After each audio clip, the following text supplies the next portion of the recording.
ఆంధ్రప్రదేశ్ను అడ్డగోలుగా విభజించిన పాపానికి రెండు తెలుగు రాష్ట్రాల్లో కాంగ్రెస్ పార్టీ కనుమరుగైంది. కాకపోతే తెలంగాణ ఇచ్చారనే విశ్వాసంతో దశాబ్ద కాలం అనంతరం ఈరోజు తెలంగాణలో కాంగ్రెస్ పార్టీ మళ్ళీ అధికారంలోకి వచ్చింది. ఇదే స్ఫూర్తితో ఆంధ్రప్రదేశ్లో కూడాను కాంగ్రెస్ పార్టీకి పూర్వవైపును తెచ్చేందుకు ఏఐసిసి ప్రణాళిక రూపొందించింది. 2029 నాటికి కొత్త నాయకత్వంలో కాంగ్రెస్ పార్టీని మాత్రం ఈరోజు ఎట్టి పరిస్థితుల్లో అధికారం తేవాలి. రాహుల్ గాంధీ నేతృత్వంలో ఈరోజు కాంగ్రెస్ పార్టీకి పూర్వవైపు వచ్చేందుకు చేసిన ప్రయత్నంలో భాగంగానే సంస్థాగత నిర్మాణం కార్యక్రమానికి మాత్రం శ్రీకారం చుట్టారు. ఈ కార్యక్రమంలో పాల్గొనేందుకు వచ్చేసినటువంటి ఏఐసిసి సెక్రటరీ సూరత్ సింగ్ ఠాగూర్ జిల్లా పర్యటనకు ఇచ్చేశారు.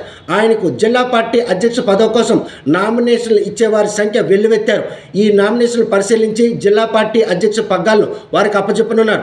ఈ ప్రక్రియను మాత్రం 7 రోజుల పాటు పూర్తి చేసి కాంగ్రెస్ పార్టీకి మళ్ళీ పూర్వ వైపు వచ్చేందుకు ఆయన చేస్తున్న ప్రయత్నం ఏ మేరకు సత్ఫలితాలు ఇస్తాయన్న విషయం వేచి చూడాల్సిందే. ఇది శ్రీకాకుళం జిల్లాకు సంబంధించిన తాజా సమాచారం.